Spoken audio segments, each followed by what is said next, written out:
पढ़ाई लिखाई में समय बीतने लगा, 25-30 साल निकल गए शिक्षा दीक्षा में, फिर विवाह हो गया और बच्चों के लालन पालन में दुनिया में दौड़ने लगे। हम बच्चों को पढ़ाएंगे, आगे बढ़ाएंगे, यह सोचते सोचते बच्चे हमारे बड़े हुए तो हम बूढ़े हो गए। अब बच्चों के पास रहने की बारी आई तो बच्चे बेचारे विदेश जाने लगे पैसे कमाने के लिए। आ गया बुढ़ापा। अब बुढ़ापा आ गया तो भैया बुढ़ापे का जीवन तो बड़ा कठिन होता है, चलना फिरना कठिन हो जाए। जीवन समाप्त हो गया तो कल्याण कैसे होगा? इसलिए कल्याण के लिए काम करते रहिए, खेत में खलिहान में नौकरी करते रहिए, जहाँ रहो पर राम नाम से जुड़े रहिए। जिह्वा तो खाली है ना, जिह्वा बेचारी खाली है तो क्या करें? राम जी का स्मरण करें। अच्छा एक बात और बताऊं, संसार बड़ा स्वार्थी है। हम आप सब एक दूसरे से स्वार्थ है तो प्रेम है, स्वार्थ नहीं तो प्रेम नहीं। तो ये जगत स्वार्थ का है। परिवार वालों को क्या चाहिए? आप पैसा कमाओ, उनकी व्यवस्था बनाओ। उसके लिए क्या करना पड़ेगा? इस शरीर से परिश्रम करना पड़ेगा। तो यह शरीर जो है परिश्रम करके पैसा कमावे, धन कमावे, जिससे परिवार को सुख मिले। अब आपके मन पर क्या बीतता है कोई नहीं जानना चाहता, इसलिए इस मन को भगवान में लगा दो। मन भगवान में लगे, शरीर परिवार में लगा दो तो कल्याण हो जाएगा। भगवान कहते हैं भैया कि हमें मन दे दो, निर्मल मन। भगवान को निर्मल मन की आवश्यकता है और मन को कोई नहीं चाहता। भैया सब चाहते हैं पैसा कमाओ, हमारी व्यवस्था बनाओ अच्छे से। तो जिह्वा जो है खाली रहती है, राम जी का सुमिरन करे। कहते हैं राम राम मन दीप धरि जी हते हरि द्वार, तुलसी भीतर बाहिर जो चाहस उजियार। हम चाहें कि हमारे जीवन में उजाला हो। ये शरीर रूपी भवन है, इसके भीतर बड़े बड़े बदमाश चोर बैठे हैं। कौन कौन? काम, क्रोध, मद, लोभ, छल, कपट, ईर्ष्या, द्वेष, पाखंड। ये हमारे शरीर के भीतर है। तो ये कैसे भागेंगे? राम नाम का दीपक जलाइए। कहाँ? जिह्वा पे। तो भीतर के भी अंधकार मिटेगा, बाहर का भी अंधकार मिटेगा। तो भैया इस युग में कलयुग सब युग आन नहीं, जो नर कर विश्वास, गाय राम गुण गण निमल भवतर बिन प्रयास। हमारा आपका जन्म हुआ है इस युग में और इस युग के समान दूसरा युग नहीं है। क्यों? क्योंकि राम नाम का जाप करने से, भजन करने से हमारा कल्याण हो जाता है। इसलिए जहाँ कहीं भगवान की कथा हो, कथा में जाना चाहिए, भगवान के नाम का संकीर्तन करना चाहिए। घर में, परिवार में सब मिलकर प्रभु का चिंतन करना चाहिए।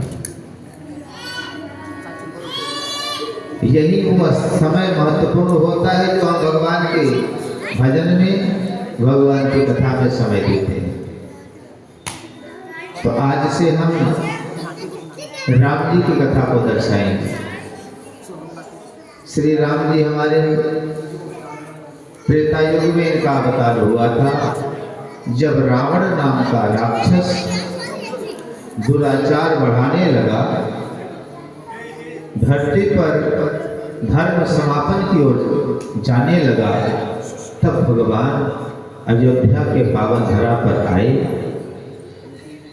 और मनु शतरूपा पूर्व जन्म में भगवान को अपना पुत्र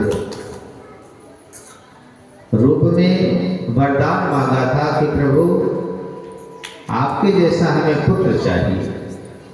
क्योंकि उन्होंने बहुत तपस्या किया था। अस्थि मात्र होई रहे शरीरा, तदपि मनांग मन ही नहीं पीरा। ऐसी तपस्या किए थे कि हड्डियां बची थी। तब भगवान आए। भगवान ने कहा मांगो क्या चाहते हो? तो मनु शतरूपा ने कहा प्रभु हमें आप जैसा पुत्र चाहिए। तो भगवान ने कहा हमारे जैसा पुत्र कहाँ मिलेगा? अब त्रेता युग में आप जन्म लोगे मानव रूप में और हम आपके यहाँ बच्चे मत कराएंगे। तो दशरथ और कौशल्या मनु शतरूपा है। अयोध्या में इनका जन्म हुआ, समय बीत गया, 3 विवाह हो गए, 60,000 वर्ष उम्र बीत गई, बच्चे ना हुए। तब गुरु जी की कृपा से पुत्र प्राप्ति के लिए यज्ञ करवाया गया। यज्ञ के माध्यम से अग्नि देवता हव्य को लेकर प्रकट हुए और रानियों में बांटा गया। भगवान के आने का निमित्त बन गया। भगवान आए चैत्र का महीना, दोपहर के 12 बजे मैया के सामने प्रकट हो गए और मैया सोच रही थी कि भगवान आएंगे बच्चे बनकर। भगवान कैसे आए? शंख चक्र गदा पद्म धारण किए कौशल्या माँ के सामने प्रकट हो गए।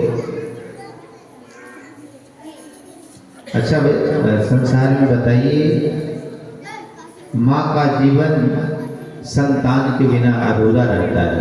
घर हो, परिवार हो, पर घर में छोटे छोटे बालक ना हो तो फिर लगता है घर में कोई नहीं है। तो ये घर का आनंद, घर की खुशियाँ हमारे बच्चे हैं।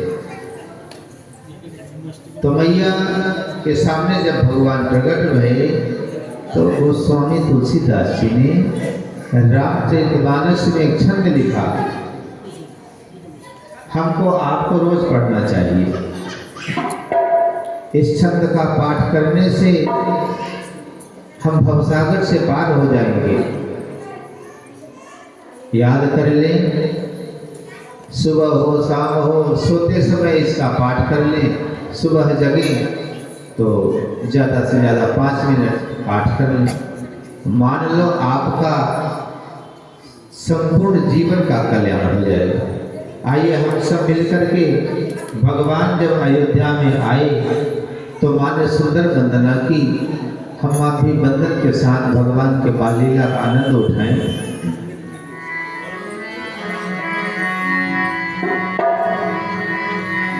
भगवान जब प्रकट हुए, हे प्रगट कृपाला दीन दयाला कौशल्या हितकारी।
मैया बंधन करने लगी।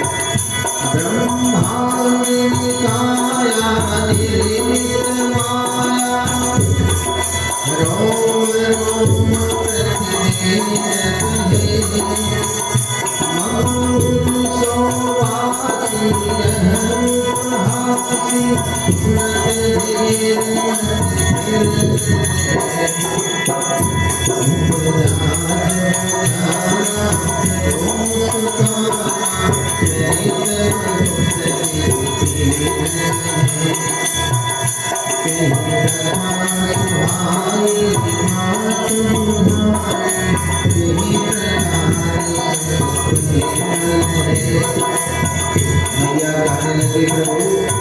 यह स्वरूप तो हमने पहले भी देखा है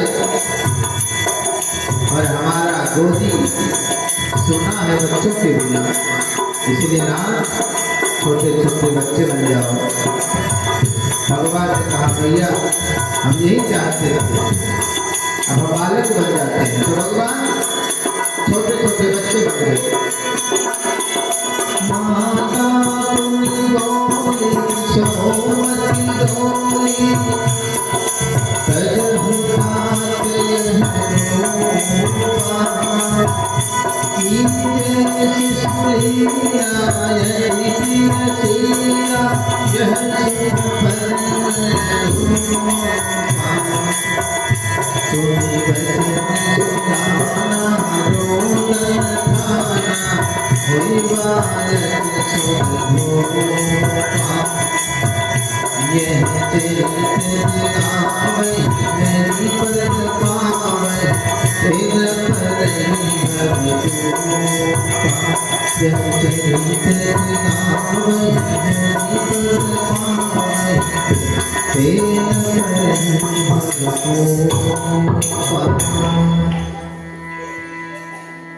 यह चरित्र गाना चाहिए, क्योंकि कहते हैं गोस्वामी की यह चरित्र जिगावहि हरिपद पावन। इस शब्द का पाठ करने से भगवान की भक्ति मिलती है और वो भवसागर से पार हो जाता है। तो यह 16 लाइन की है। मैया ने वंदना की, प्रभु हमारे घर में बच्चे बन जाइए। तो नारायण छोटे छोटे बच्चे बन गए। कौशल्या माँ के सामने राम जी बन गए और सुमित्रा मैया के भवन में 2 बालक बन गए, लक्ष्मण शत्रुघ्न। कैकेयी मैया के भवन में भरत जी बन गए। 4 रूप में भगवान प्रकट भये और अचानक बच्चों की किलकारियों से भवन गूंज उठा। छोटे छोटे बच्चे घर में जन्म ले गए तो भैया सुंदर रोने की आवाज, माताएं गदगद हो गई, दास दासियां दौड़ पड़े, बधाई हो महाराज बधाई हो। घर में 1-2 नहीं, बुढ़ापे में भगवान ने 4-4 बच्चे दे दिए। अब विचार कीजिए, जिसको बुढ़ापे में 4 बालक आवे कितना प्रसन्न होगा। तो महाराज को जैसे संदेशा मिला, भवन में 4-4 बच्चे जन्म लिए, सिंहासन से उठने लगे पर वो उठ न सके। सोचने लगे, जाकर नाम सुनत शुभ होई, मोरे गृह आवा प्रभु सोई। जिसका नाम स्मरण करने से शुभ हो जाता है, वही परमात्मा हमारे यहाँ बालक बन के आ गए। महाराज ने कहा, हीरे मोती जवाहरात लुटाओ, हमारे घर में बच्चे आ गए। आज तक वो आनंद की अनुभूति नहीं हुई जो आज हो रहा है। अब तो दास दासियां भैया मिलेगा दक्षिणा, तो दक्षिणा तो सभी नगर की देवियां दासियां बधाई गीत लेकर दौड़ पड़ी। भैया बच्चे का जन्म हो गए घर में तो बधाई गीत गाई जाती है।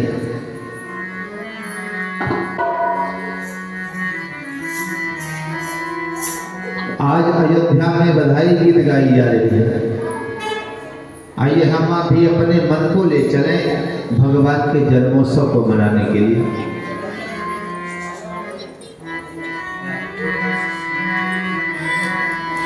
क्योंकि ये मन की तीव्र गति है, हम जहाँ नहीं पहुँच सकते हमारा मन जा सकता है। तो अयोध्या के पावन धरा पर अपने मन को लेकर चले और भगवान के जन्मोत्सव की बधाई गीत गाएं।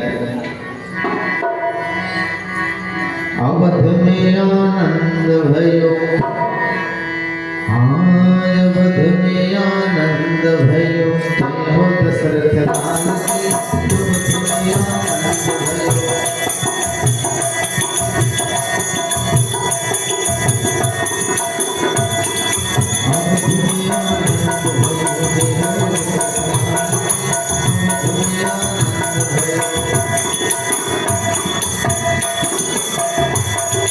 महाराज लुटाने लगे हीरे मोती, क्या क्या दे रहे हैं? हाथी की घोड़ा की और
तो जैसे थे महाराज वैसे लुटा रहे हैं। जो बड़े हैं उनको घोड़ा, बूढ़ों को हाथी पालकी, छोराती है हाथी घोड़ा, बूढ़ती पालकी, छोराती हो हाथी घोड़ा, बूढ़ती पालकी, अवध में आनंद भयो।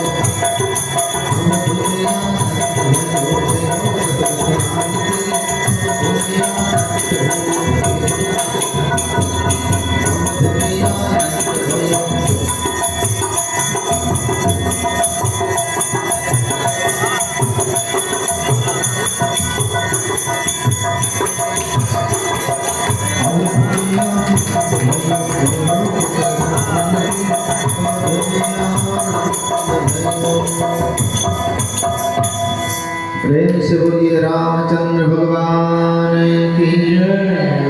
अयोध्या में महोत्सव ऐसा हुआ, 1 महीने चलता रहा। सूर्य भगवान रथ को रोक लिए।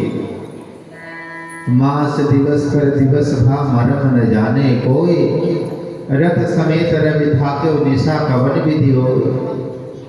क्योंकि राम जी सूर्य वंश में आए हैं, तो सूर्य देवता रथ को रोक दिए। 1 महीने महोत्सव चलता रहा। धरती पर पहली बार ऐसा हुआ जब राम जी का जन्म हुआ कि 1 महीने वसुंधरा पर रात्रि ना हुई, दिन ही रहा, पर किसी को पता नहीं चला। यह रहस्य काहू नहीं जाना, दिन मन चले करत गुणगाना। श्री राम भगवान हमारे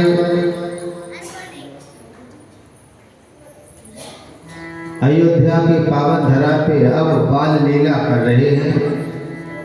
और फिर भगवान ने जब जैसे थोड़े बड़े होने लगे, चलने लगे, तो समाज को संदेशा देना शुरू कर दिए। क्या संदेशा दिया भगवान ने? श्री राम जी सबसे पहले आने वाली पीढ़ियों को संदेशा दिया। जैसे हमारे छोटे छोटे बच्चे हैं, बच्चों में संस्कार क्या होने चाहिए? देखिए आजकल बड़ी समस्या आ रही है। हमारे बालक हमारी संस्कृति, अपने संस्कार भूल रहे हैं। और उसका कारण बच्चे नहीं, हम आप हैं। क्योंकि अबोध बालक है, उसे तो पता नहीं है, तो वो संस्कार देने का काम हमारा है, आपका है, माता पिता का है। हमारे बच्चे हमारे अनुरूप हो गए तो ये काम माँ बाप को चाहिए कि अपने बच्चों में संस्कार सिखावें। घर में जो हमने अभी कहा कि सुंदर भगवान की वंदना याद कर लें, ये करें। घर घर में रामायण की पाठ होनी चाहिए। सबके गृह गृह हो ही पुराना, रामचरित पावन विधि नाना। रामायण का अधिकार सबको मिला है। तो श्री राम जी जब चलने लगे तो उन्होंने, क्योंकि तो परमात्मा है, तो प्रातः काल उठ के रघुनाथा, मातु पिता ही गुरु नावहि माथा। आप ही बताओ संसार में माता पिता से बड़ा कौन है?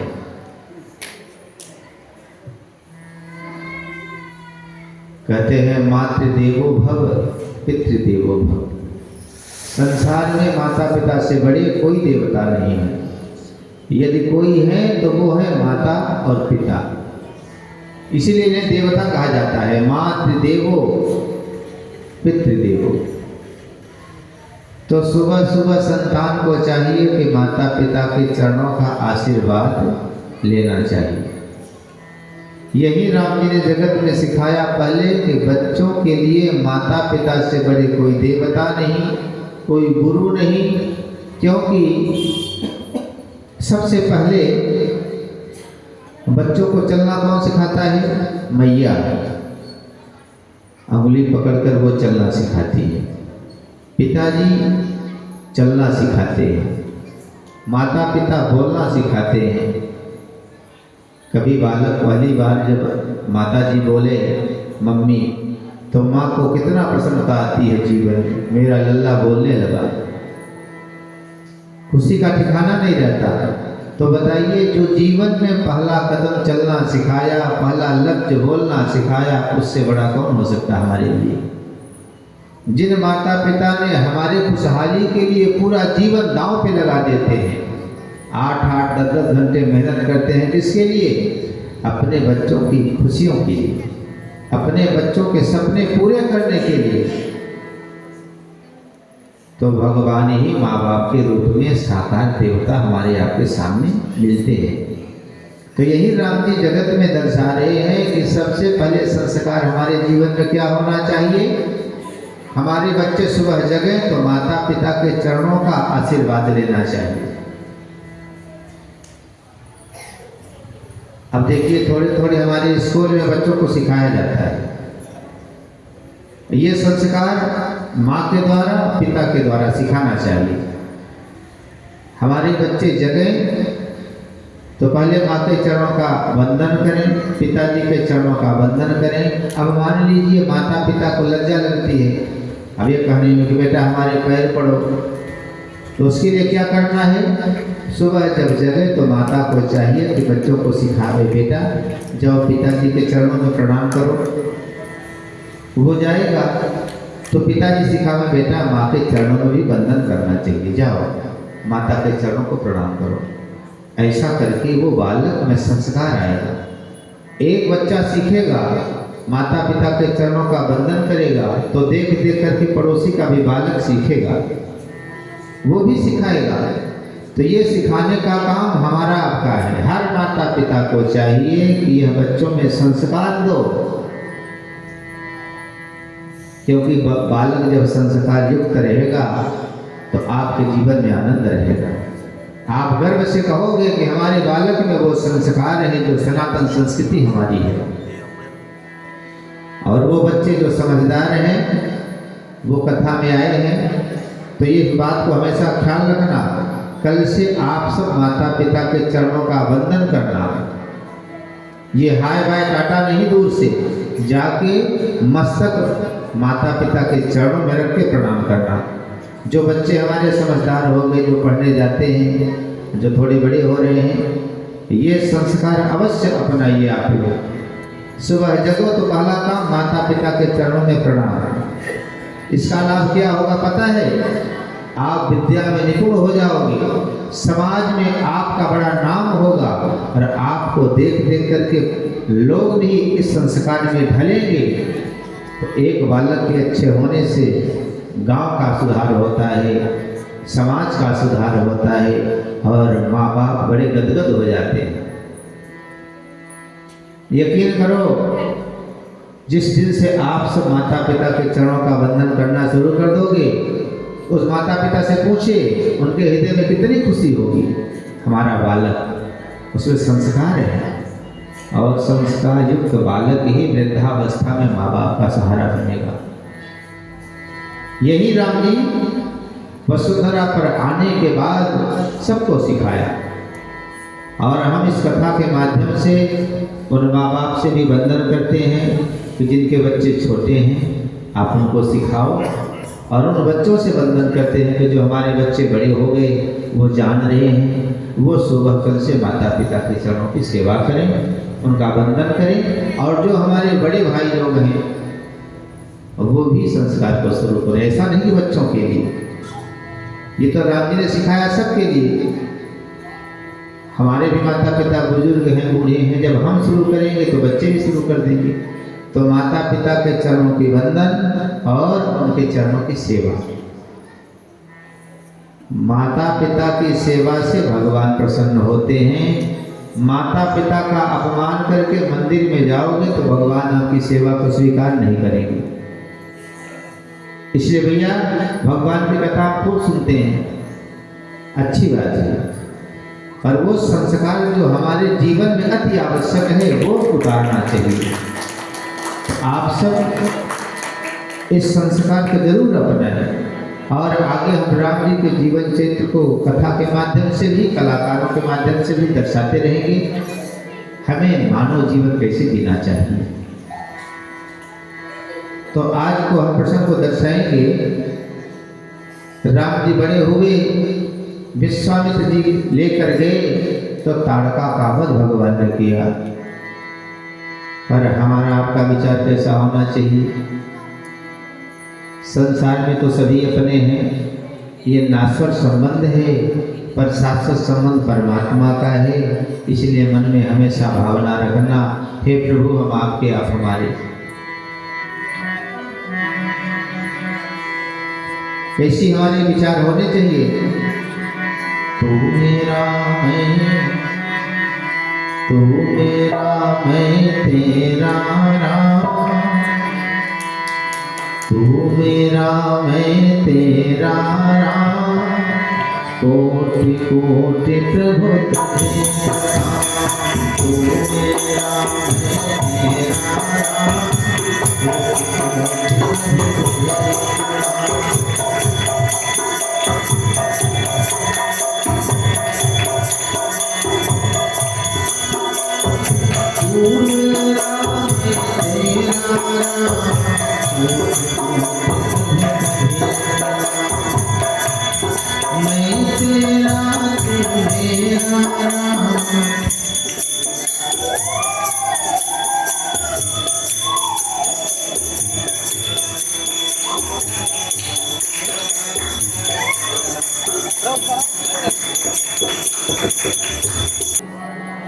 तो आइए चले प्रसंग की ओर।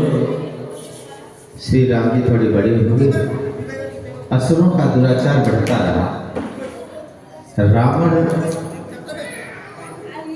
असुरों का राजा था। बिहार की ओर ताड़का, सुबाहु मारीच, और आपके महाराष्ट्र में पंचवटी की ओर सुपर्णखा और खरदूषण, ये बड़े बलवान थे। तो जहाँ साधु समाज पूजा पाठ करें उनका अंत कर दें। तो आपके दंडक वन की ओर साधु संतों की संख्या बहुत थी। तो यहाँ धर्म जीवित है, पर बिहार में दुराचार की सीमा पार होने लगी। वहाँ ताड़का जो थी दूर दूर तक जावे, मानवों को पकड़कर मार डाले और उनके मांसों को खा ले। ऐसा करके वो हड्डियों को जमा कर दिया।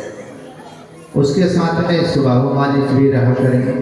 तो विश्वामित्र जी ने विचार किया कि हम बिहार में जाएंगे, धर्म की स्थापना करेंगे।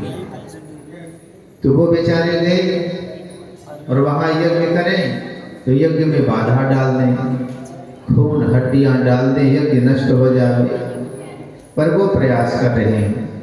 तो राम जी ने फिर विश्वामित्र जी के साथ जाकर के ताड़क वन में ताड़का का वध किया, सुबाहु का वध किया। ये प्रसंग हम आज दर्शाएंगे आप सबको।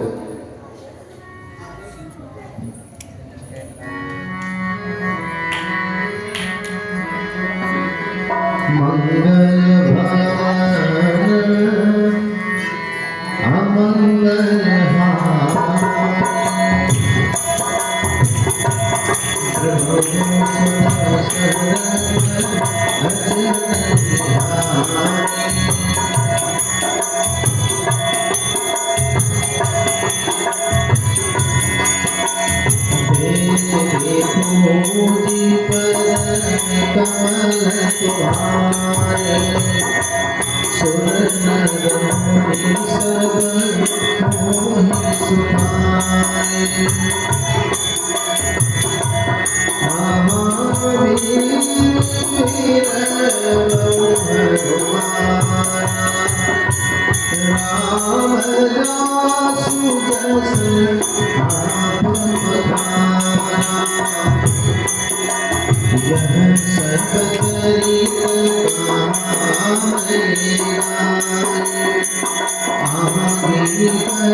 विश्वामित्र महामुनि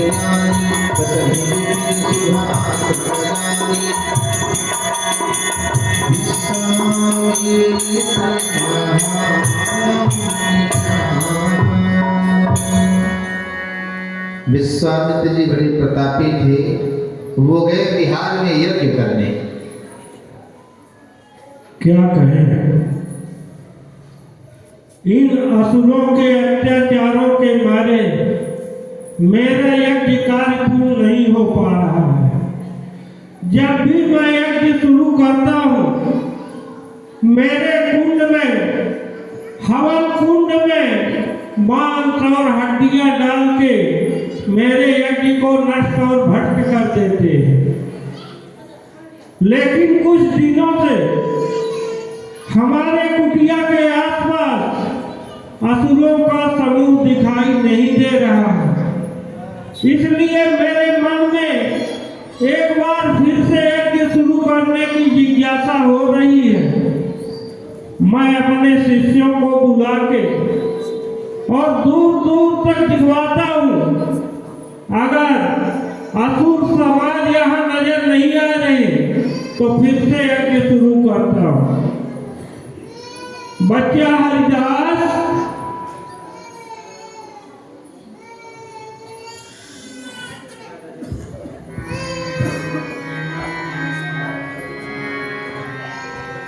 गुरु ब्रह्मा गुरु विष्णु गुरु देव महेश्वर गुरु साक्षात परम ब्रह्मा तस्मै श्री गुरुवे नमः। गुरु जी के चरणों में दास का प्रणाम स्वीकार हो। तुम्हारा कल्याण हो बच्चा हरिदास। बच्चा हरिदास, कहिए गुरुदेव। जैसा कि तुमको मालूम है कि मैं असुरों के अत्याचारों के मारे यज्ञ कार्य पूर्ण नहीं कर पा रहा हूँ। हाँ गुरुदेव। लेकिन बहुत दिनों से मैं देख रहा हूँ हमारी कुटिया के आसपास असुरों का समूह दिखाई नहीं दे रहा है बच्चा हरिदास। इसलिए दूर दूर तक जाकर देखो। अगर असुरों का समूह, असुरों का झुंड इधर दिखाई नहीं देता तो एक बार फिर से यज्ञ शुरू करते हैं। ठीक है गुरुदेव, मैं शीघ्र देख के आ रहा हूँ। जाओ बच्चा।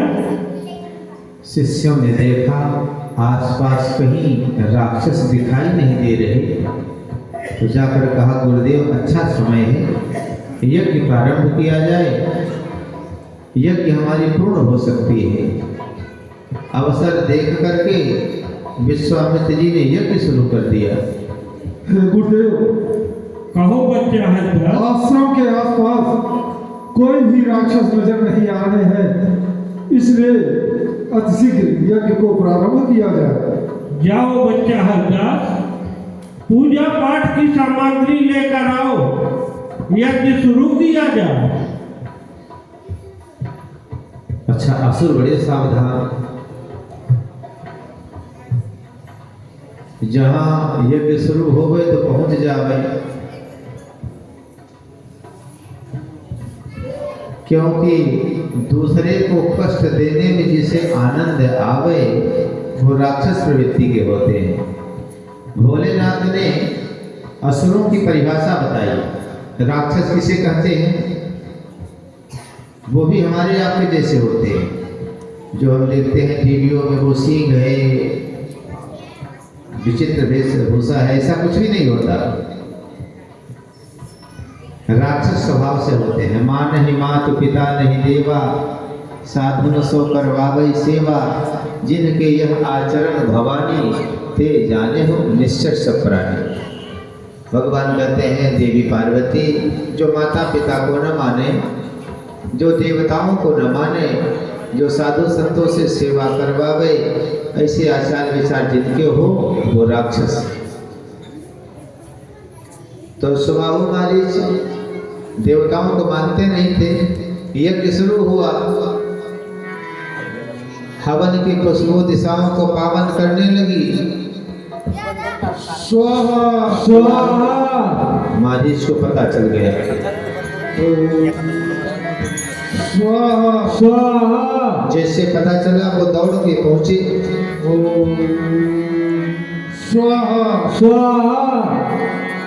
देखत यज्ञ निशाचर धावहि,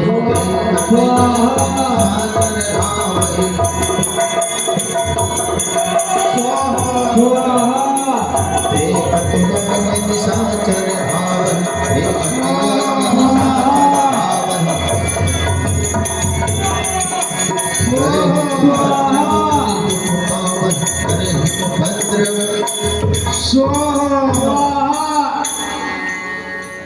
असुरों ने देखा यज्ञ शुरू है। स्वाहा।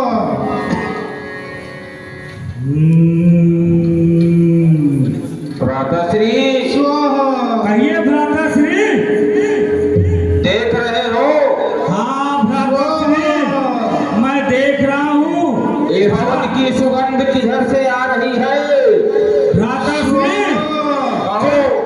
चल के वसुंधरा पे भ्रमण करके देखता हूँ कि ये खुशबू कहाँ से आ रही है। तत्काल जाओ। अवश्य भ्राताश्री। और जो भी पूजा पाठ करते हुए है उसका भक्षण कर जाओ। अवश्य भ्राताश्री। यज्ञ को नष्ट और भ्रष्ट कर दो। जो आज्ञा भ्राताश्री।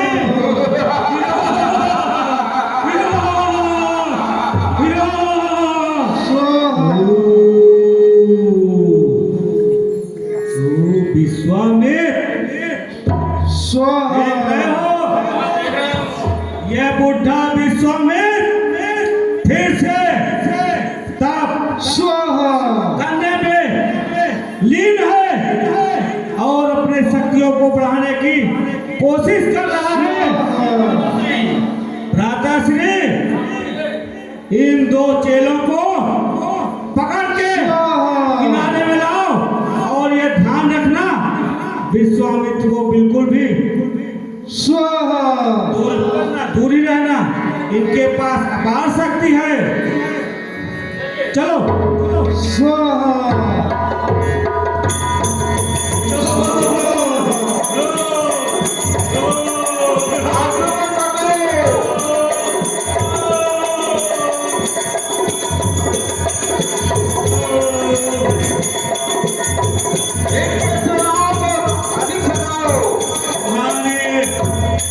इतनी बड़ी साहस के पूजा पाठ में इतने लीन हो गए, यह ध्यान नहीं रहा कि हमारे महाराज का आदेश है इस वसुंधरा पर उनकी जय जयकार होनी चाहिए और तुम लोग अपनी शक्तियां बढ़ाने में लगे हुए हैं। यह दुस्साहस करने की हिम्मत कहां से आई? बोलो बोलो। अपने यज्ञ के द्वारा। क्या बोला? यज्ञ करेगा? यज्ञ के द्वारा अपनी शक्तियां बढ़ाएगा? मेरे महाराज का आदेश है, इस वसुंधरा पर उनकी जय जयकार होनी चाहिए। आज से तब यज्ञ करोगे? नहीं करेंगे सरकार। अपने माता और पिता को गाली दोगे? जी सरकार। मांस और मदिरा का सेवन करोगे? नहीं। क्या बोला? नहीं करेंगे करेंगे।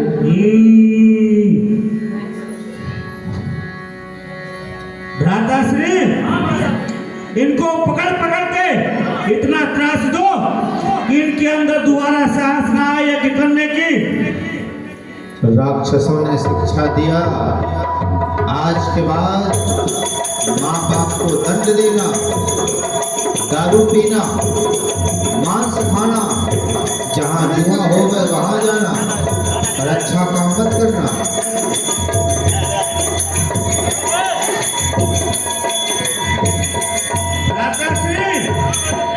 आज के लिए इनको इतना त्रास काफी है, और दोबारा यज्ञ करने की हिम्मत इनके अंदर कभी नहीं आएगी।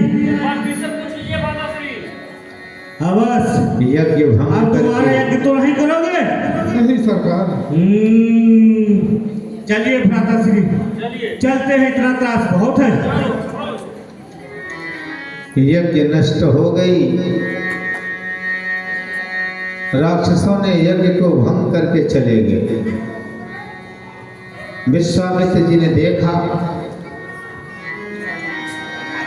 यज्ञ भंग हो गई। त्राहिमाम गुरुदेव, त्राहिमाम। क्या हुआ बच्चा हरिदास? हे गुरुदेव, यह असुरों का संहार हम लोगों के ऊपर किया। फिर से असुर हमारी यज्ञ को भंग कर दिए। हाँ गुरुदेव। बच्चा हरिदास, कहिए गुरुदेव। इस धरती का भार हरण करने के लिए नारायण का अवतार होने वाला था। गांधी तनय मन चिंता व्यापी, हरि बिनु मरहि न निश्चर पापी। हे शिष्यों, बड़ी ग्लानि आती है। हम जब भी यज्ञ शुरू करते हैं, असुर आकर उसे नष्ट कर जाते हैं, और इनका अंत भगवान के बिना हो नहीं सकता।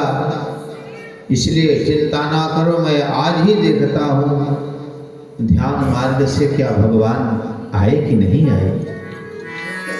हाँ बच्चा हरिदास, मैं ध्यान लगाकर देखता हूँ कि इस धरती का भार हरण करने के लिए नारायण का अवतार हुआ है या नहीं। हे गुरुदेव, अतिशीघ्र ध्यान करिए। तब मुनिवर मन की विचारा, प्रभु अवतरे हरण महिवारा।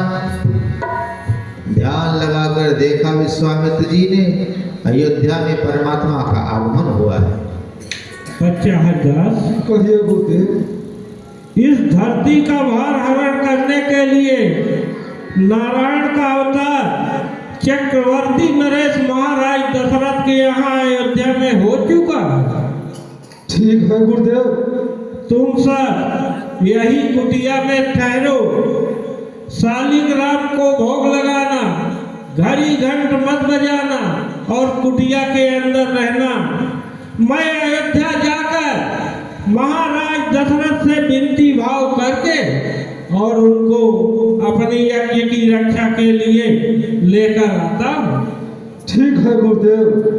अति शीघ्र जाइए। ठीक है बंजा हरदास, तुम सब कुटिया के अंदर रहो। जैसी आज्ञा आपकी। विश्वामित्र जी आगे बढ़े, भगवान के पावन नाम का आश्रय लिया। आइए हम आप भी भगवान के नाम का संकीर्तन करते हुए विश्वामित्र जी को अयोध्या ले चले। नारायण नारायण नारायण नारायण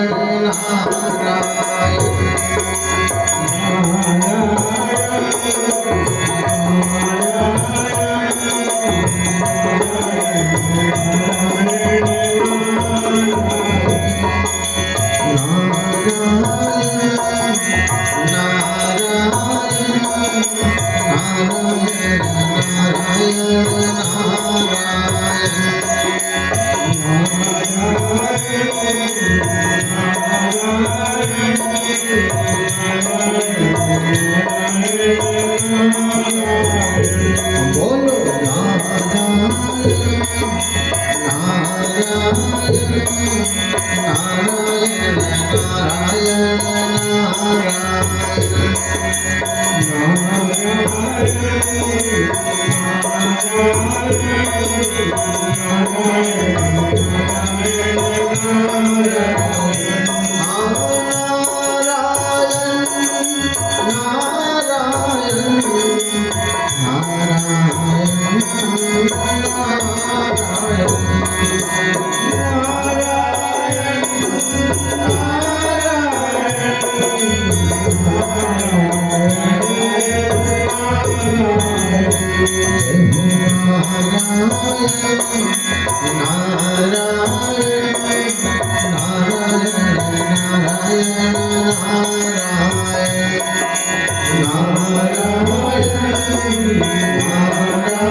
बहुविधि करत मनोरथ जात लाग नहीं पान।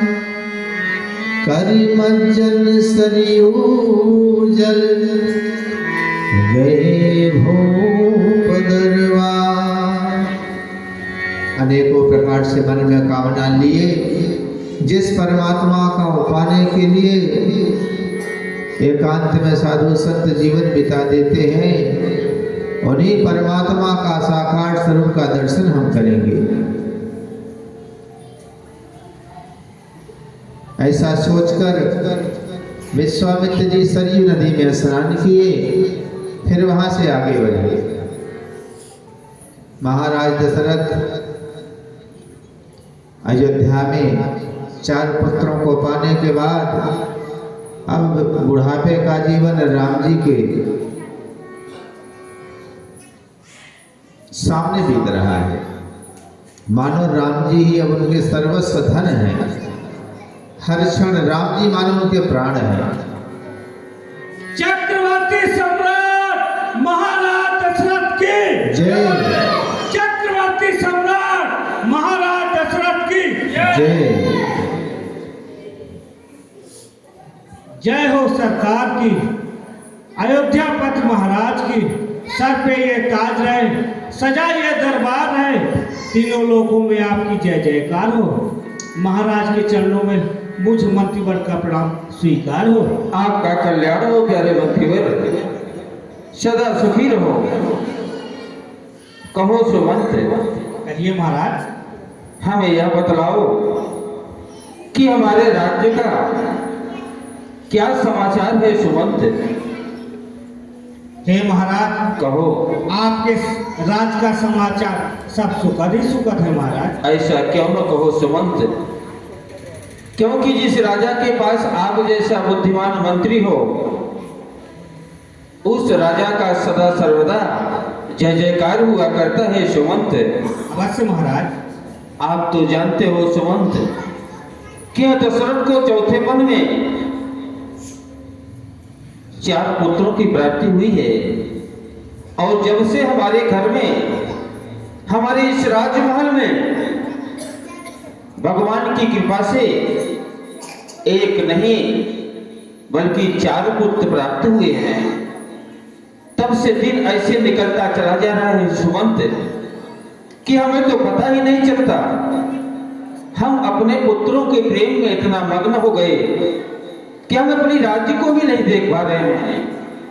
इसलिए कृपा करके सुमंत हमें यह बतलाने की कृपा करो कि हमारे बनाए गए नियम और कानून सब सुचारू ढंग से चल रहे हैं कि नहीं। धर्मशाला, पाठशाला, यज्ञशाला, इनका सही ढंग से देखभाल हो रहा है कि नहीं प्यारे मंत्रीवर? हे महाराज, कहो। जिस राज का महाराजा आप जैसा गुणवान हो, उस राज का समाचार सब सुखद ही सुखद होगा महाराज। प्यारे आपके द्वारा बनाए गए नियम कानून, यज्ञशाला, गौशाला, पाठशाला सब सुचारू ढंग से चल रहे हैं महाराज। प्यारे मंत्रीवर, कहिए महाराज। आप तो जानते हो कि राजा के पास कौन कौन से गुण होने चाहिए, और राजा का यदि मंत्री, खजांची, वेतनदाता, व्यापार सचिव, अगर राजा के ये सब मंत्री अपने सही कार्यभार को करें तो फिर उस राजा के राज्य का विकास और ही आगे बढ़ता है। आप तो हमारे मंत्री ही नहीं मित्र भी हैं प्यारे मंत्रीवर। कहिए महाराज। एक राजा को उस प्रकार से अपनी प्रजा की रक्षा करनी चाहिए जिस प्रकार से एक पिता अपने कई संतानों का लालन और पालन भली भांति कर जाता है। उस पिता को तनिक भी कष्ट नहीं होता, अपने पुत्रों को हमेशा वो सुख पहुंचाता है। राजा को भी चाहिए कि वो अपनी जितनी भी उसकी प्रजा है, उस प्रजा पर हमेशा अपने पुत्रों जैसा प्रेम देना चाहिए। प्यारे मंत्रीवर, कहिए महाराज। जो राजा इस आचार और विचार के साथ अपने राज्य को चलाता है, उस राजा का सदा सर्वदा जय जयकार होता है। अवश्य महाराज। प्यारे मंत्रीवर, कहिए महाराज। आप तो जानते हैं कि हमारे यहाँ प्रतिदिन कोई ना कोई याचक, ब्राह्मण, भिक्षुक आया ही करता है, परंतु दरबार को लगाए काफी समय बीत गया सुमंत, और द्वारपाल अभी तक कोई समाचार लेकर नहीं आया। इसलिए हम चाहते हैं कि आप जाएं, द्वार पौड़ी पर देखें कि कोई याचक, कोई दिन दुखी हमारा इंतजार तो नहीं कर रहा है। हे महाराज। कहो सुमंत। द्वारपाल के द्वारा अभी अभी यह सूचना प्राप्त हुई है कि अपने द्वार कोठी पे गांधी तलय विश्वामित्र जी का आगमन हुआ है महाराज। क्या कह रहे हो सुमंत? हाँ महाराज। हमारे राजभवन में बक्सर वन निवासी महर्षि गांधी तनय विश्वामित्र जी का आगमन। हाँ महाराज। सुमंत, आज तो यह दशरथ धन्य हो गया। दशरथ के भाग्य ही खुल गए जो ऐसे महान ऋषि चल करके हमारे राजभवन में पधारे हैं। आज यह दशरथ का जीवन धन्य हो गया सुमंत। प्यारे सुमंत, कहिए महाराज। कि आज मेरे भाग्य का चमका है सितारा, मानो तो मेरे घर से निकली है गंग की धारा। प्यारे मंत्रीवर, कहिए महाराज। संत मिलन को सब चलो, तज ईर्षा अभिमान, ज्यों ज्यों पग आगे बढ़े कोटिन तीर्थ समान। सुमंत, कहिए महाराज। ब्राह्मण विप्र मंडली को सजाओ और हम चल करके स्वयं विश्वामित्र जी की अगुवाई करूंगा, क्योंकि हम जितने ही पग आगे बढ़ेंगे उतना ही मुझे पुण्य मिलेगा। इसलिए विलंब मत करो सुमंत, अतिशीघ्र चलो। चलिए महाराज। समाचार मिला, विश्वामित्र जी आगे बढ़े। मुनिया गमन सुना जब राजा, सुना जब राजा, मिलन गए विप्र समाजा, विप्र समाजा। मुनिया गमन सुना जब राजा, सुना जब राजा, मिलन गए विप्र समाजा, विप्र समाजा। करिदंडवत निहिसन मारे, निहिसन मारे, निज आसन में हरे ध्यानी में हरे ध्यानी। गुरुर्ब्रह्मा गुरुर्विष्णु गुरुर्देवो महेश्वरः, गुरु साक्षात परब्रह्म, तस्मै श्री गुरुवे नमः। गुरुदेव के चरणों में इस दास दशरथ का प्रणाम स्वीकार हो भगवान। आपका कल्याण हो राजन। हे प्रभु, कहिए। जिस प्रकार से आप बक्सर वर से चल करके हमारे राज्य महल तक पधारे हैं भगवान, कृपा करके आप चल करके हमारे आसन को धन्य करें। अवश्य राजन। महाराज लेकर आए, अपने सिंहासन पर बिठाया और चरणों को धोया। चरण पखाज की नयति पूजा, मौसम आज धन्य नहीं दूजा। देखिए, कहते हैं ना कि जब कोई बड़ा संसार में होता है तो उसका स्वभाव कैसा होता है। बड़े बड़े वृक्ष जब फल लगते हैं तो डालियां नीचे की ओर झुक जाती हैं। उसी प्रकार से भगवान समाज में, जीवन में किसी को पद दे, धन दे तो उसके अंदर सहनशीलता, झुकने की कला होनी चाहिए।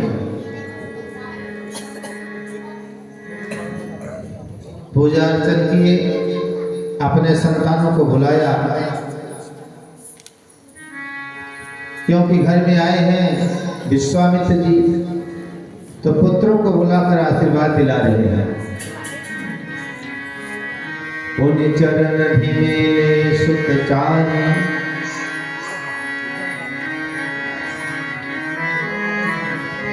पुण्य चरण ढिमेले सुत चारी, राम देख मुनि देह विसारी। राम, आज्ञा हो पिताश्री। आज का दिन बहुत ही सुखद है राम।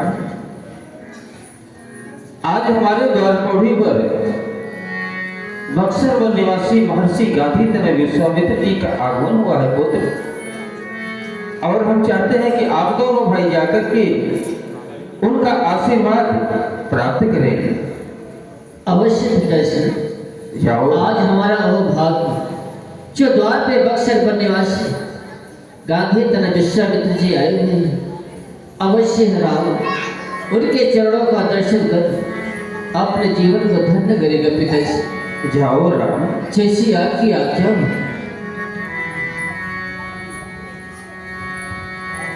भय मगन देखत मुख शोभा, जनु चकोर पूरन ससिलोभा। चारों भाई यानी राम, भरत, लक्ष्मण, शत्रुघ्न गुरु जी का आशीर्वाद लिए और अब महाराज दशरथ जी पूछ रहे हैं। तब मन हर्ष बचन कह राव, मुनियस कृपान कीन्हि हुकाम। हे भगवान, कहिए राजन। अब आप कृपा करके हमें ये बतलाएं, आज तक आपने दशरथ के ऊपर ऐसी कृपा नहीं की है भगवान, क्या कारण है प्रभु? कृपा करके हमें बतलाएं नाथ कि आने का क्या कारण है। हम जानते हैं भगवान कि आपका आगमन किसी कार्यवश हुआ है प्रभु। सो हे नाथ, आप मुझे यह बताने की कृपा करें भगवान कि कौन सा कारण है जिसके लिए आपको आना पड़ा प्रभु। अवश्य राजन, ये आपने बहुत ही अच्छा सवाल किया है। मैं जिस कार्य के लिए आया हूँ अवश्य बताऊंगा। हे भगवान, यह तो दशरथ का अहोभाग्य है कि आपकी सेवा करने का जो मुझे अवसर मिलेगा प्रभु। हे नाथ, आपको कहने में देरी होगी प्रभु, लेकिन इस दास दशरथ को करने में देरी नहीं होगी प्रभु। इसलिए आप निसंकोच अपने मन की व्यथाओं को प्रकट करें भगवान। सुनिए राजन, कहिए नाथ। मैं यज्ञ जिस समय करता हूँ दुख निश्चय हमको देते हैं। पूजा सामग्री हवन कुंड सब नष्ट भ्रष्ट कर देते हैं। यद्यपि उनसे मैं युद्ध करूं तो यज्ञ कार्य सब खंडित है। फिर धनुआ ले न लड़ूंगा मैं, यह प्रण भी मेरा निश्चित है राजन। हे नाथ, आप किसी प्रकार की चिंता ना करें भगवान। राजन, कहिए प्रभु। असुरों के अत्याचारों से अकुलाया हूँ, घबराया हूँ मैं।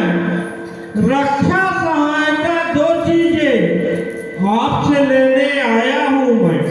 हे भगवान, आपकी रक्षा यह दशरथ सब प्रकार से करेगा भगवान। राजन, कहिए नाथ। दो अपने पुत्र राम लखन, दो अपने पुत्र राम लखन सौंप मुझे कुछ दिवसों को। इसमें आपका पुण्य सुयश कल्याण हर्ष उन दोनों को।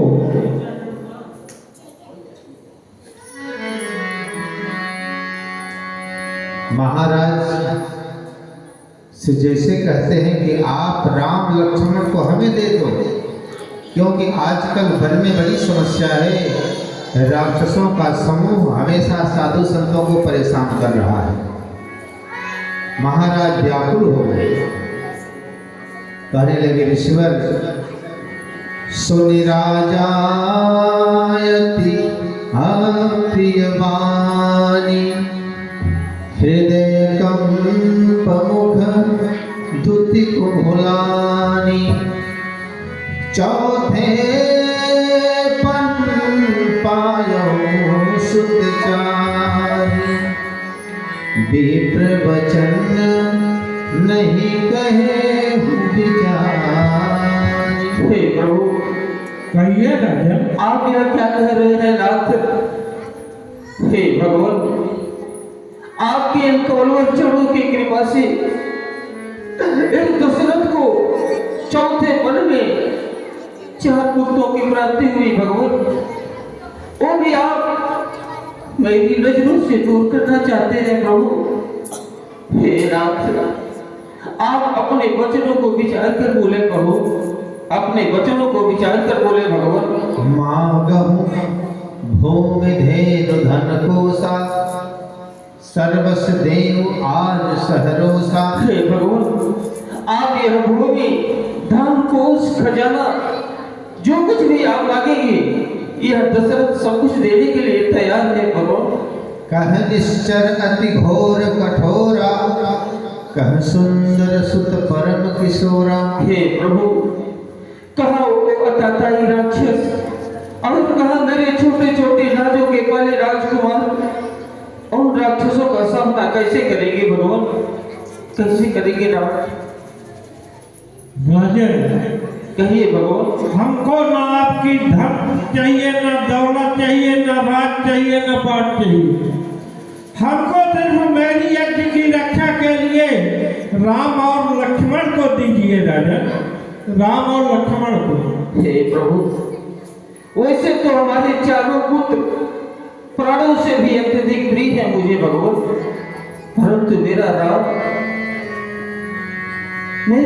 तो इन बूढ़ी आंखों का तारा है भगवान, मेरी आत्मा है प्रभु, औरों भी आप मेरी नजरों से दूर करना चाहते हैं प्रभु।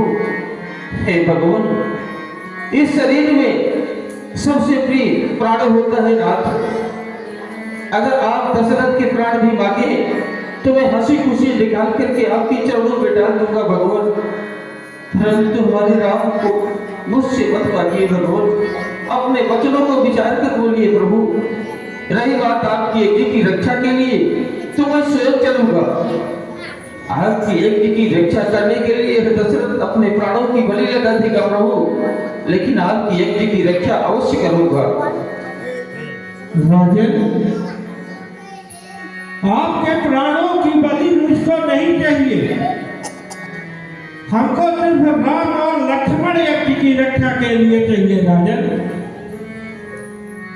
हे भगवान, सब सुत प्रिय मोहि प्राण की नाय, राम देत नहीं बनी गोसाई। हे प्रभु, वैसे तो सारे पुत्र हमारे प्राणों से भी प्रिय हैं, परंतु मेरा राम, मैं राम को आपको नहीं दे सकता प्रभु, इसके लिए दशरथ को क्षमा करना भगवान। महाराज ने कहा, हे ऋषिवर, हम अपना प्राण आपको दे देंगे पर अपने राम को नहीं देंगे। दशरथ, तुम जैसे ज्ञानी को बच्चों की इतनी ममता है, जा चुकी जवानी दीवानी फिर भी माया में भरता है।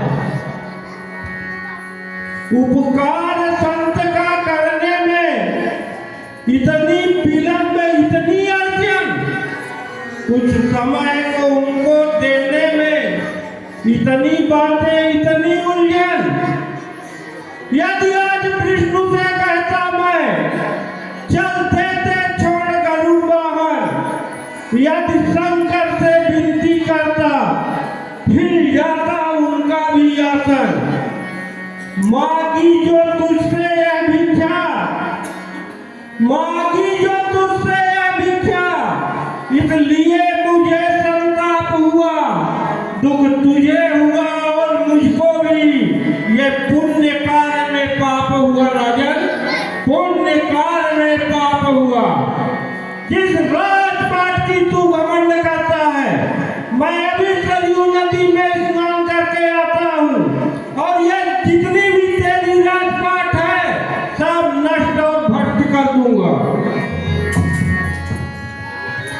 वशिष्ठ जी महाराज आकर के दशरथ को समझाया कि पुत्र मोह का त्याग करो, राम को सौंप दो। तुम्हारा कल्याण हो राजन। हे राजन, कहिए प्रभु। आपका कैसा चेहरा मुरझाया हुआ है, क्या कारण है? हे भगवान, हमारे राज्य में आज बक्सर वनवासी महर्षि गांधीधर विश्वामित्र जी आए और उन्होंने अपने यज्ञ की रक्षा करने के लिए हमारे पुत्र राम और लक्ष्मण को मांग रहे थे। मैंने उन्हें देने से मना कर गए भगवान, और वो क्रोधित होकर के मां सरयू में स्नान करने गए हैं और उन्होंने कहा है कि मैं श्राप देकर तेरी सारी अयोध्या को राज कर दूंगा गुरुवर। अब आप ही कुछ उपाय करें प्रभु। हे राजन, वो साक्षात त्रिकालदर्शी हैं, इसलिए पुत्र राम और लक्ष्मण को कुछ दिवसों को लिए सौंप दीजिए। उनकी यज्ञ की रक्षा के लिए जैसे ही यज्ञ संपन्न हो जाएगी वो अयोध्या वापस ले आएंगी। हे गुरुवर, आपकी आज्ञा का पालन होगा प्रभु। तब वशिष्ठ बहुविधि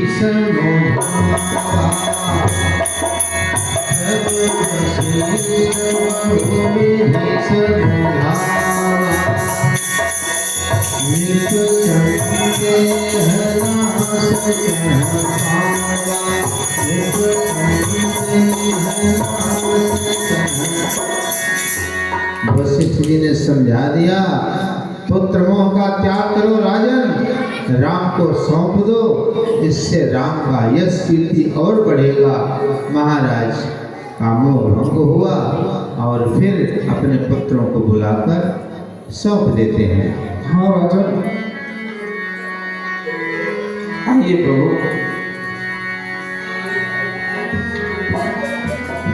अति आदर तुम तनय बुलाए, हृदय लाए बहुबात सिखाए। राम, आदेश है पिताश्री। आज बक्सर वन निवासी महर्षि गांधी तनय विश्वामित्र जी का आगमन हमारे राजसभा में हुआ। और आप तो जानते हो कि एक क्षत्रिय पुत्र का क्या धर्म होता है राम।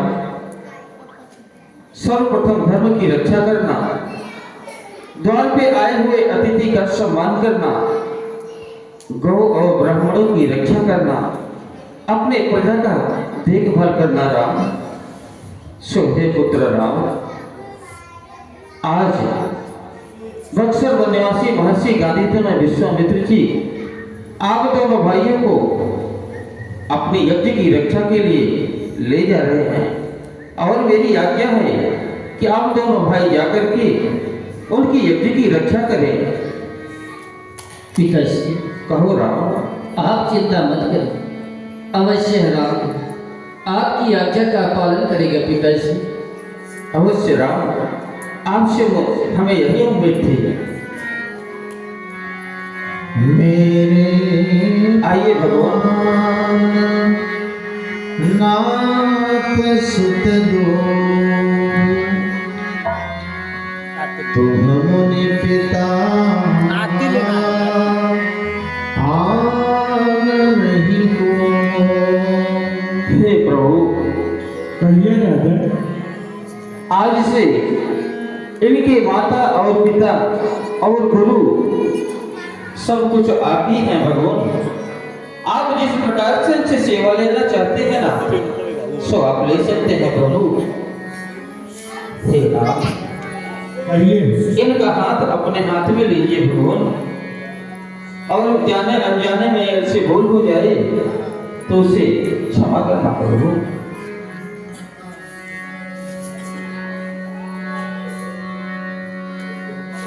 सौंपे भूप ऋषि सुत बहुविधि दे आशीष। महाराज ने खूब आशीर्वाद देकर विदा किया। मेरे पुत्रों जाओ जाओ राम। आज से मन वचन कर्म से गुरु जी की सेवा करना। बेटा राम, गदगद हो गए विश्वामित्र जी, राम जो मिल गए। देखिए साधु संतों के धन कौन है? भगवान। और जब संतों के धन मिल गए तो पूछना कि आप तो आनंद ही आनंद है। कहने लगे राम चलो चला जाए अपनी बक्सर वन की ओर।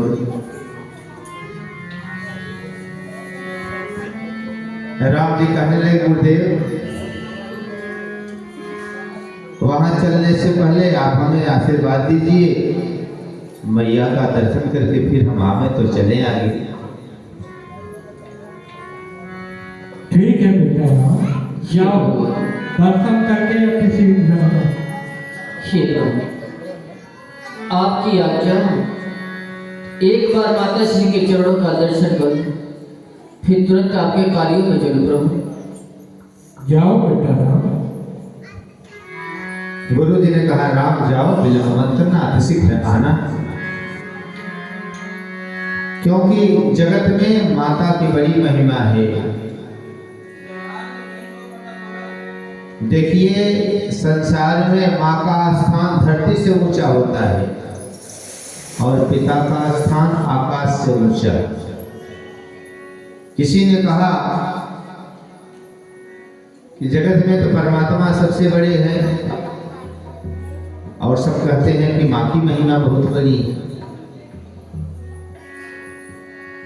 तो किसी भक्त ने पूछा प्रभु दोनों में अंतर क्या है, बताइए हमें।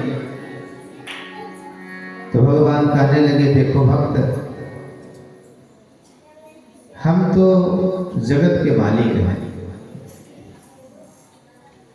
जीव जैसा कर्म करता है वैसा हमें उसे फल देना पड़ता है। अच्छा कर्म है तो अच्छा फल, बुरा कर्म है तो बुरा फल। परंतु माता की ऐसी महिमा है कि अपने संतान को सुख देने के अलावा माँ के जीवन में दुख देने के लिए होता ही नहीं है। संतान अपना अच्छा हो चाहे बुरा हो, पर माता जीवन पर्यंत उसे सुख पहुंचाना चाहती है। ये माँ की महिमा है। इसलिए धरती पर माता की महिमा मुझसे भी ज्यादा है। इसलिए भैया संसार में माँ बाप ही सर्वश्रेष्ठ परमात्मा का स्वरूप है। राम जी ने कहा लक्ष्मण, हम लोग अद्भुत कार्य के लिए चल रहे हैं, तो माँ का आशीर्वाद मिले तो अच्छा, क्योंकि माता पिता के आशीर्वाद से ही हम कठिन से कठिन कार्य कर सकते हैं। तो गुरुजी से विदा होकर भवन की ओर जाने लगे। माँ कौशल्या देख रही हैं कि मेरा राम आज जाएगा गुरुजी के साथ, पर जी नहीं चाहता कि उससे दूर कर दो, पर पिताजी का आदेश है तो मना भी नहीं कर सकती। जननी भवन गए प्रभु, चले नाई पद शीश। जननी भवन गए प्रभु, चले नाई पद शीश। दौड़ कर गए। दोनों भाइयों ने माँ के चरणों में दंडवत प्रणाम किया। प्रणाम माता श्री। खुश रहे बेटा राम और लक्ष्मण। हे बेटा राम, माँ का हृदय गदगद हो रहा है और धीरे धीरे भीतर ही भीतर व्यथित भी हो रहा है। एक तरफ प्रसन्नता है कि मेरा पुत्र जाएगा गुरु जी की सेवा में, दूसरी ओर कष्ट है कि आज मेरा राम मुझसे भूल जा रहा है। हे बेटा राम, आप जहाँ भैया, ये आज आप दोनों भाई धनुष और बाण लेके कहाँ जा रहे हो बेटा राम? हे माँ, आपको तो ज्ञात है द्वार पे बक्सर बनिवासी गांधी तना विश्वामित्र जी आए हुए हैं। उन्होंने अपने यज्ञ की रक्षा के लिए पिताश्री से हम दोनों भाइयों को प्राप्त कर चुके हैं। हम दोनों भाई गुरु जी की यज्ञ की रक्षा के लिए जा रहा हूँ भैया, इसलिए आपके चरणों का आशीर्वाद लेने आया हूँ। दोनों भाइयों को आशीर्वाद दीजिए जिससे हम पिताश्री के वचनों का पालन करें और गुरु जी की यज्ञ की रक्षा करके शहरा पुनः आपके चरणों का दर्शन करें। माँ, हे बेटा राम, आदेश हो भैया। ये तो बहुत सौभाग्य की बातें हैं जो आप दोनों भाई गुरु जी की रक्षा के लिए जा रहे हैं बेटा राम। हे बेटा राम, आदेश हो माँ। आप तो जानते ही हैं आपकी मैया तो प्राणी है। अगर आपके पिताजी की आज्ञा हो गई है तो समझो आपकी मैया को भी आज्ञा हो गई है बेटा राम। धन्य हो भैया। देखिए माँ का हृदय तो माँ का ही होता है। राम जी विदा हो रहे हैं, माँ के आंखों में आंसू छलक रहे हैं। मैया रोकना भी नहीं चाहती और भीतर ही भीतर समस्या है, विदा कैसे कर दूं। कहने लगी राम आज तो गुरु जी की सेवा के लिए जा रहा है। जब तक तू हमारे आंचल में आया नहीं था पूरा जीवन सुना सुना सा लगता था, पर जब से हमने तुम्हें पाली अब लगता है कि जीवन में कुछ ना मिले पर तू हमारे आंखों के सामने हमेशा रहे। हे राम, तुझे पाने के बाद दुनिया में कुछ पाने की चाहत ना रही, पर आज तू मुझसे दूर जा रहा है। सुंदर वचन को सुन राम जी कहने लगे, माँ इतना अधीर क्यों होती हो। ये राम जो भी कार्य करेगा आपके आशीर्वाद से ही। ये असंभव कार्य मैया हम संभव करेंगे जब आपका आशीर्वाद मिलेगा। तो मैया 2-4 दिन की तो बात है, जाएंगे गुरु जी के साथ और उनके यज्ञ की रक्षा करेंगे। हम पुनः लौटकर आपके चरणों का दर्शन करेंगे। इसलिए माँ हम तुमसे दूर जा रहे हैं आपसे, तो हमारा भी दिल की धड़कनें बढ़ती जा रही हैं। पर क्षत्रिय वंश में जन्म लेने का कारण यही है, धर्म की रक्षा, गौओं की सुरक्षा और साधु संतों की सुरक्षा करना हमारा धर्म है। माँ शांत हो गई। भगवान ने देखा मैया के आंखों में आंसू आ रही है, तो भगवान ने चरणों को पकड़ लिया और कहने लगे, मैया जब आप ये धीर हो जाओगी तो हम अद्भुत कार्य कैसे करेंगे। प्रसन्न होकर मुझे विदा करो। राम जी माँ की वंदना करते हुए आश्वासन देने लगे, माँ मुझे तो अपने सीने से लगा आंचल में छुपा और मेरा नहीं। माँ मुझे अपने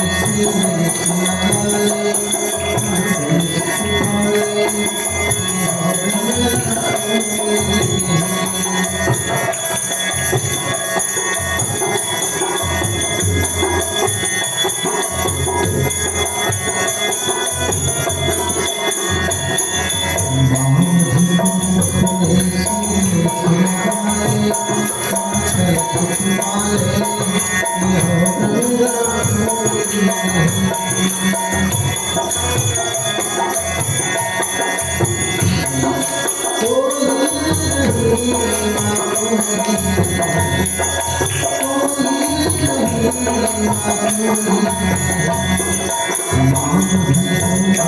से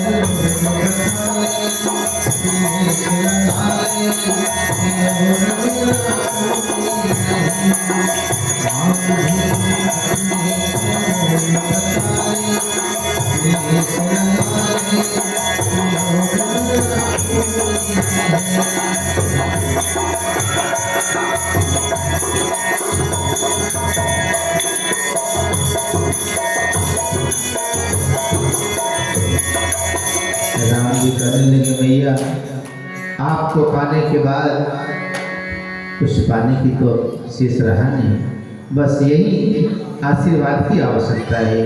मुझे आशीर्वाद देकर विदा करो, जिससे हम जाकर आपके यश पिताजी की कीर्ति को और बढ़ाएं। माँ ने कहा, राम जाओ पुत्र, पर गुरु जी की सेवा मन वचन कर्म से करना, उन पर संकट ना आने पावे, उनकी सुरक्षा भी करना, उनके यज्ञ की रक्षा भी करना। राम जी आगे बढ़े, पर माँ का हृदय तो माँ का ही होता है। कहते हैं माँ का हृदय मक्खन से कोमल। चले गए नैनों के तारे हमारे राम, चले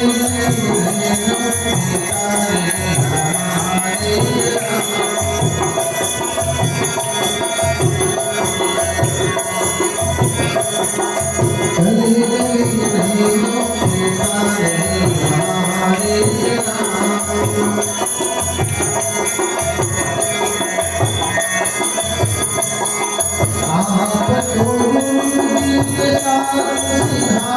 आप तो के साथ सिधारे सुना हो मन हमारे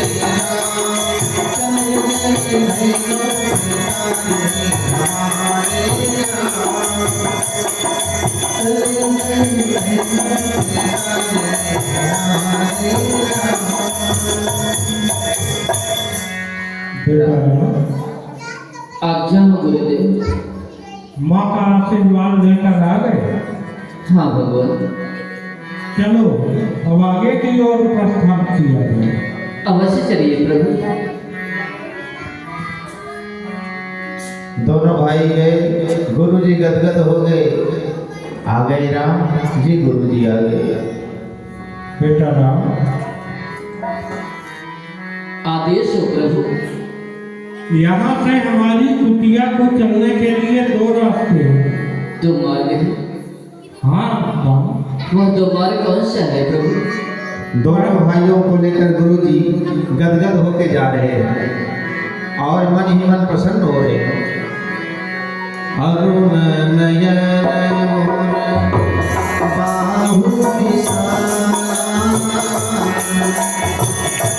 नील जल तलो श्याम समाला। अरुण नयन मोर बाहु विशाल, नील जल तलो श्याम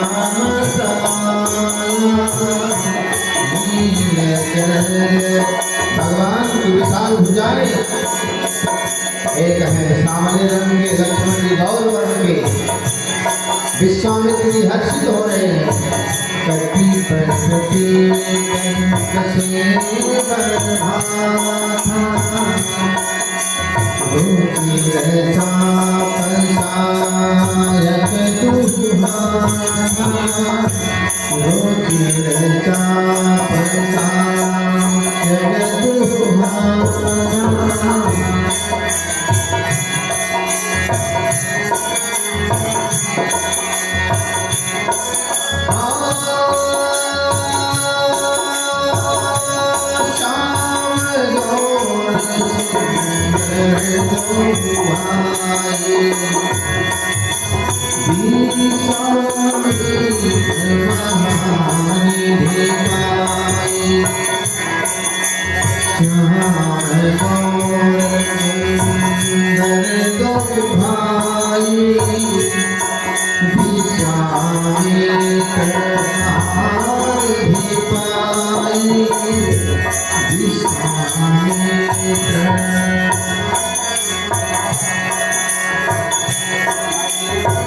प्रभु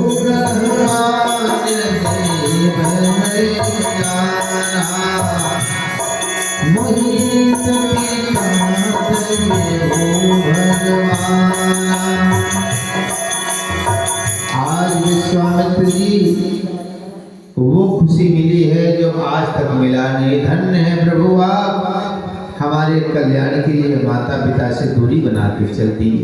सोचते सोचते मगन होते हुए जा रहे थे, धीरे धीरे पहुंच गए ताड़क वन के समीप, जहाँ ताड़का नाम की राक्षसी रहा करती थी।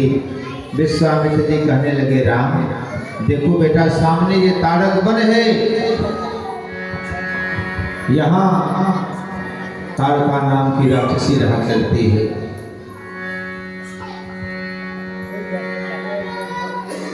उसका हृदय बड़ा कठोर है, वो बड़ी भयानक है। दिन में भी अंधेरा नजर आता है राम, इसलिए हम कुटिया पर जल्द पहुंचेंगे तो यही अच्छा मार्ग है, पर खतरा है, डर है, ताड़का देख गई तो हमारा अंत पहले करेगी। हाँ बेटा राम, ये ताड़ापन होके जो रास्ता जाता है इसमें ताड़का नाम की राक्षसी रहा करती है, जो ऋषियों मुनियों को देखते ही उनका भक्षण कर जाती है। हे भगवान, कहो आप दुष्ट ताड़का का चिंता न करें, मैं दुष्ट राक्षसी का वध एक ही बाण में कर डालूंगा। इसलिए आप निश्चिंत होकर इसी मार्ग से चलिए। इस मार्ग से चलूंगा जरूर बेटा राम, लेकिन आगे आप रहोगे, बीच में मैं रहूंगा और पीछे लक्ष्मण जी रहेंगे। आपकी आज्ञा का पालन होगा प्रभु, जैसी आपकी आज्ञा। ठीक है, अपने अपने धनुष में बाण चढ़ा लो। ये ताड़ापन है, ताड़का नाम की राक्षसी कहीं मिल सकती है बेटा राम। श्री राम जी ने कहा, गुरुजी चिंता मत कीजिए, ताड़का को हम एक ही बाण से वध करेंगे।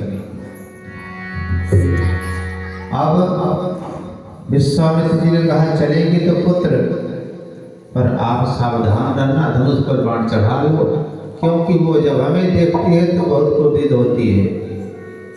आक्रमण तो करेगी पर सुरक्षा अवश्य करना। राम जी ने कहा, गुरु जी चिंता मत करो। दोनों भाई गुरु जी के साथ जाने लगे। अब ताड़क वन बड़ा भयानक है, दिन में भी अंधेरा नजर आ गया। भगवान ने सोचा ताड़का कहाँ होगी पता नहीं, तो ताड़का को सावधान कर देते हैं, जहाँ भी होगी वो हमारे पास आ जाएगी। तो भगवान ने पत्रिका चढ़ाई धनुष की और भयानक टंकार कर दिया। जैसे ही सुनी वो आवाज, हमें कौन ललकार रहा है, तो क्रोधित होकर बढ़ी। चले जात मुनि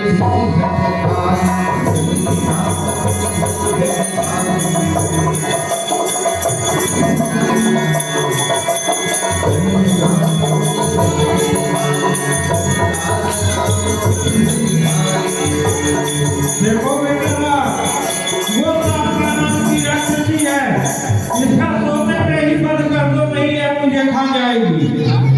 ताड़का ने सुनी आवाज और क्रोधित होकर सामने खड़ी हुई।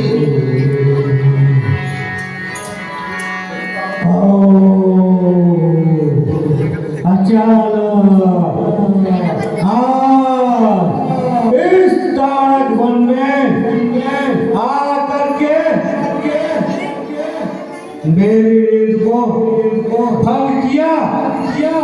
चल के मैं देखती हूँ।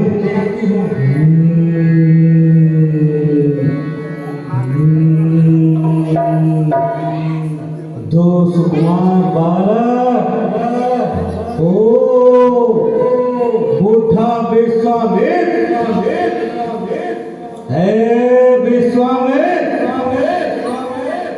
तुझे तो अपनी मौत की चिंता नहीं है, तू बूढ़ा हो चुका है, लेकिन इन दो सुकुमार बालकों को लाकर इस ताड़क वन में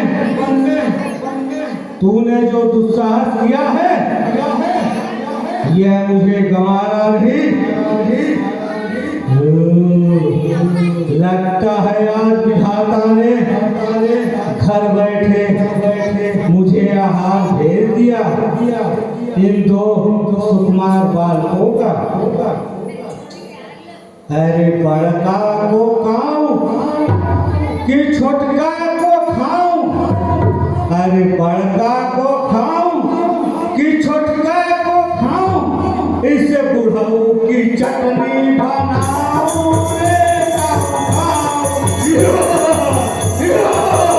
रे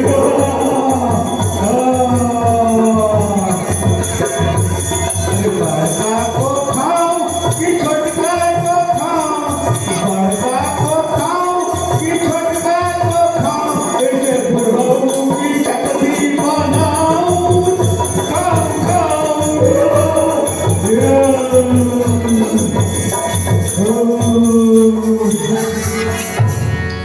सुकुमार बालक, अगर आप लोग अपने प्राणों की आहुति नहीं चाहते तो इस बुढ़े विश्वामित्र को मेरे हवाले कर दो, मैं आप लोगों को जीवन दान दे दूंगी। ये दुष्ट ताड़का, मैं कहता हूँ मेरा माल छोड़ दे, अन्यथा मेरे प्रहार से तेरा अवश्य अंत होगा। क्या कहा? ताड़का जैसे ही देखी क्रोधित हो गई। अरे विश्वामित्र, तू इतना कठोर हो गया, इन दो सुकुमार बालकों को देखकर हमें दया आ रही है, इन्हें छोड़ दूं, पर तुझे नहीं छोड़ूंगी। मेरे ताड़क वन में आकर मुझसे कहते हो मेरा मार्ग छोड़ दो? अरे सुकुमार बालक, अपने प्राणों की चिंता करो, मेरा नाम है, आपको पता नहीं? ताड़का, इस ताड़क वन की स्वामिनी हूं मैं। श्री दुष्ट राक्षसी, तूने बहुत दिनों तक उन्हें महात्माओं को त्रस्त किया है, उनका भक्षण की है, परंतु अब तेरे समस्त पापों का घड़ा भर गया है। आज मैं तुझे अवश्य दंड दूंगा, इसलिए सावधान हो जा। ताड़का क्रोधित होकर और मैं हो जाऊं? ऐ सुकुमार बालक, अपने प्राणों की चिंता कर। चले जा तूने दिन हटे पाए,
भगवान ने एक बार से ताड़का का वध कर दिया। बेटा ये दिव्यास्त्र जो मुझे भगवान विष्णु से प्राप्त हुए थे, इसका सदुपयोग तुम ही कर सकते हो बेटा, इसको ग्रहण करो। विश्वामित्र जी ने संपूर्ण दिव्यास्त्र राम जी को अर्पित कर दिए। आवश्यकता पड़ने पर उस विद्या का राम जी उपयोग करेंगे। कैसी कैसी विद्या है, समय आने पर राम जी आजीवन जल ना मिले, भोजन ना मिले तो कोई चिंता नहीं होगी, सब पर विजय प्राप्त करने का विद्या दिया उन्होंने। प्यास पर भी, भोजन पर भी, समय आने पर कई वर्षों तक राम जी बिना जल और बिना भोजन के रह सकते हैं। ऐसी विद्या दी गुरु जी ने, और बड़े बड़े दिव्यास्त्र दिए जो असुरों के विनाश के काम आएंगे। चलो बेटा राम, अब कुटिया की ओर प्रस्थान किया जाए। अब उसके बाद वहां से आगे बढ़े और गए बक्सरवन। कंदमूल फल से राम जी का स्वागत हुआ और शाम का वक्त हुआ। दोनों भाई गुरु जी की सेवा करने लगे और विश्राम करने लगे। सभी भक्तों को, सभी माताओं को और सभी बंधुओं को एक सूचना है कि मतलब यह कार्यक्रम आज से शुरू हुआ है। आप सबको बतावें आसपास में, और कल अधिक से अधिक जनसंख्या में आप सब आवें, क्योंकि कल का प्रसंग बड़ा सुंदर होगा। अहिल्या की कथा हम कल दर्शाएंगे। अहिल्या के पतन का कारण क्या हुआ, और जनकपुर में राम जी जाएंगे, धनुष को उठाएंगे, सीता जी का स्वयंवर होगा। तो आज का प्रसंग हम यहीं पे समाप्त करेंगे। कल की कथा आगे दर्शाएंगे। अहिल्या का उद्धार, सीता जी का स्वयंवर, जहाँ देश देश के राजा जाएंगे धनुष उठाने। तो कल अधिक से अधिक जनसंख्या में आवे और भगवान की लीला का आनंद उठावे। जाते जाते हरि गुण गाते जाइए। गोविंद बने रोहे।